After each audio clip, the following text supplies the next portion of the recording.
Welcome to the Deep Dive, where we take a closer look at the ideas shaping our world. Today, we're diving into a really significant work. It's certainly reshaped how many view the 1948 Arab-Israeli War.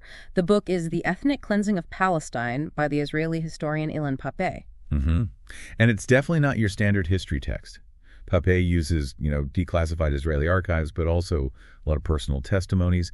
And he builds this very powerful and, let's be honest, often unsettling argument. Right. What's the core argument? Well, he basically contends that the displacement of, over 700,000 Palestinians in 48, it wasn't just like an accidental byproduct of war. He argues it was actually a deliberate campaign, systematically planned and executed, ethnic cleansing. A very strong claim challenging the mainstream Israeli narrative. Absolutely. And our aim today is really to, unpack that. Look at his core points, the evidence he presents. Okay, let's start where he starts the beginnings, the intellectual foundations. Pappé looks back to the rise of political Zionism, late 19th century. Yeah, emerging, of course, from that context of intense anti-Semitism in Europe, a response to that. Theodor Herzl's vision of Palestine as a Jewish national homeland. But what Pappé really digs into here, and what's quite insightful in his analysis, is his argument that the very idea of creating a Jewish majority state in Palestine, it inherently had a problem, didn't it? Because the land was already inhabited. Right. There was already a significant Arab population there. Exactly. So Pappé argues the early Zionist thinkers, they weren't just picturing a homeland in like an empty space. They understood, in his view, that establishing a Jewish state would probably mean a big shift in the population. That's his point. It wasn't just about having a presence. It was about becoming the majority. Okay. And Pappé suggests that this understanding led, maybe sometimes unspokenly at first, but it led to recognizing that the indigenous Arab population, they'd have to be displaced somehow. So he's saying the seeds for 1948 were planted much earlier, intellectually, logistically. That's his argument, that the groundwork began way back then.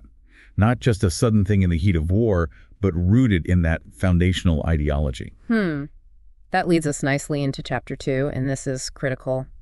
Plan Dalet? Plan D. Yes. Plan Dalet, the Zionist military strategy, March 1948. Now, the conventional Israeli view, as I understand it, often frames this as defensive, right? Protecting the new state from Arab attack. That's the common narrative, yes. But Pappé offers a starkly different reading. He argues, based on his research, Plan Dalet wasn't primarily defensive at all. What does he say it was, then? He posits it was actually an offensive plan, preemptive even. And its main goal, he argues, was to expel Palestinians to secure that Jewish majority. That's a major challenge to the established narrative. How does he support that interpretation? What's he looking at? He really gets into the weeds of the plan itself, the actual language used in the documents. He examines specific orders, the terminology, like words such as clearing or pacifying areas. And he compares these orders to what actually happened on the ground in the military operations that followed. He argues it wasn't some hasty reaction, but really the culmination of years of strategic planning, often hidden behind these, euphemisms, as he calls them. So these weren't just typical military terms for securing areas? Not according to Pappé. He sees Plan Dalet as much more comprehensive, a kind of master plan, he calls it, for ethnic cleansing. And he backs this up by citing military orders, reports from brigades, even political discussions among the leadership at the time. The detail, the coordination, he argues it points beyond simple defense. Okay, so Chapter 3 moves into how Plan Dalet was actually put into action, starting April 48. This is where Pappé identifies that first really significant wave of expulsions. And he uses specific examples. Yes, he focuses on cities like Haifa, Safa, Tiberias, places where, he details, systematic military operations were launched. And these operations, he argues, went beyond just fighting enemy combatants. What kinds of tactics are described? Well, Pappé argues they used tactics deliberately designed to instill fear, to make people flee. He documents psychological warfare, like using loudspeakers, urging flight, the systematic demolition of homes in Arab neighborhoods, and, tragically, massacres, all to create terror. You mentioned Haifa. He talks about shelling Arab areas there, even with the British still around. That's a key example for him, yes. Jewish militias shelling civilian neighborhoods. And he notes the use of leaflets, loudspeakers, explicitly telling Arab residents to get out. So it wasn't just the fighting itself causing people to leave. Pappé argues it was a combination. The violence and these direct calls to flee, creating an environment where leaving seemed like the only option for survival. And the result? By May 1948, when Israel declared independence. At that point, Pappé states over 200,000 Palestinians had already been displaced. And he strongly refutes the idea that they just left voluntarily because their leaders told them to or something like that. How does he counter that voluntary flight narrative? He brings in a lot of evidence. Testimonies, for instance, from both Palestinians who fled and Israeli soldiers who were there. Also official military orders that explicitly mention expelling people or transferring them. And internal reports after operations that talk about successfully clearing areas. For Pappé, all this points to a deliberate engineered displacement, not a spontaneous flight. This leads into Chapter 4, which is about, well, the massacres. A very difficult topic. Extremely difficult. And Pappé argues these weren't just random acts of wartime brutality. He sees them as having a strategic role in accelerating the exodus. He focuses on Deir Yassin, doesn't he? April 1948. Yes, he details Deir Yassin meticulously. Over 100 villagers, many civilians, women, children killed by Irgun and Lehi fighters. He stresses the psychological impact this had. News spread, creating intense fear in other Palestinian villages and towns. And he makes the point that Deir Yassin wasn't unique. He mentions other places. Absolutely. He cites other massacres like Tantura, Salihah, Lida. The list goes on. He argues these events, though maybe varying in scale, served a similar purpose.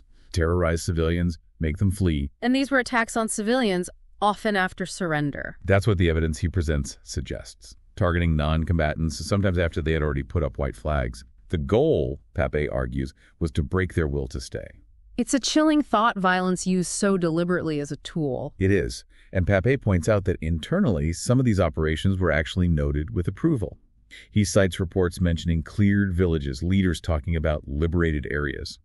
It suggests, he argues, an awareness and even acceptance of these methods at certain levels. Chapter 5 then carries the story forward, describing how the expulsions continued as the war went on and Israel expanded its control. The cleansing complete, he titles it. Yeah, by early 1949, Pappé's research indicates over 500 Palestinian villages had been emptied of their inhabitants, depopulated. And he describes it as very systematic. It wasn't just about driving people out. He details the physical destruction.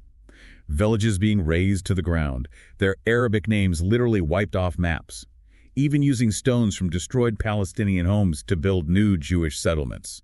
So an attempt to erase their presence entirely. That's how Pappé interprets it. Not just displacement, but a form of social engineering, a conscious effort to permanently change the landscape, the demography. He gives these harrowing accounts of forced marches, like from Leda and Ramel, thousands expelled with basically nothing. And crucially, were they allowed back? No. Pappé stresses that return was forbidden for the vast majority.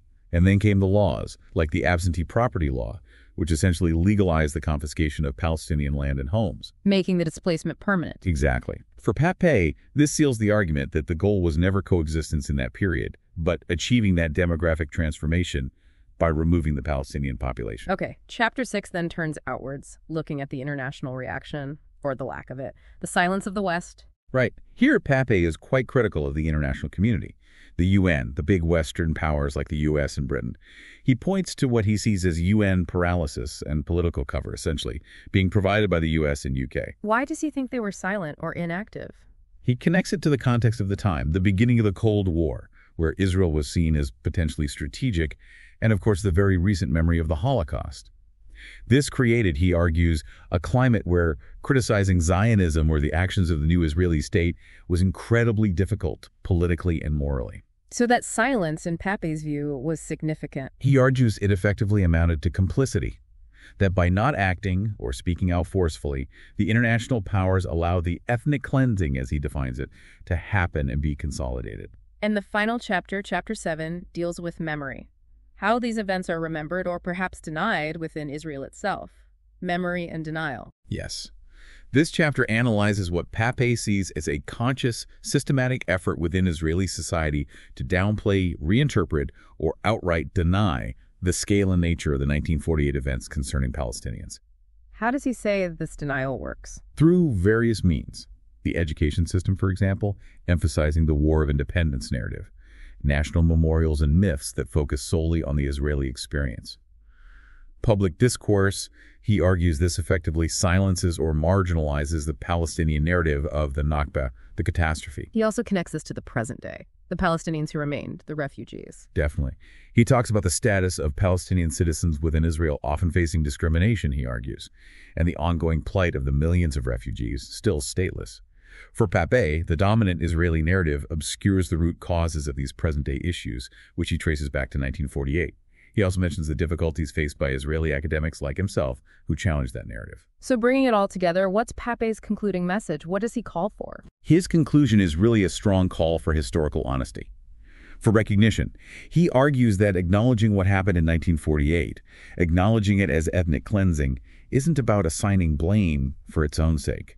Instead, he sees it as an absolutely necessary first step if there's ever going to be genuine peace and reconciliation in the future. It's not about turning back the clock, necessarily. No, he's clear about that. It's about confronting the past, honestly, recognizing the injustice done to the Palestinian people, the profound impact of that displacement. That's the foundation for moving forward, in his view. So, The Ethnic Cleansing of Palestine. It's clearly a book that presents a very challenging perspective. It pushes readers to confront some difficult historical truths. Absolutely. It forces a re-examination of the standard narrative, asks us to consider perspectives that have often been ignored, and really grapple with how history shapes our present. It's a powerful piece of historical argument. If you're interested in exploring this further, perhaps reading Pappé's arguments and evidence for yourself, you can find a link to grab a copy of The Ethnic Cleansing of Palestine right there in the description. Certainly a book that sparks a lot of discussion. Definitely. And if you found this deep dive valuable, please do subscribe to the deep dive. We'll be back soon exploring another significant book or idea.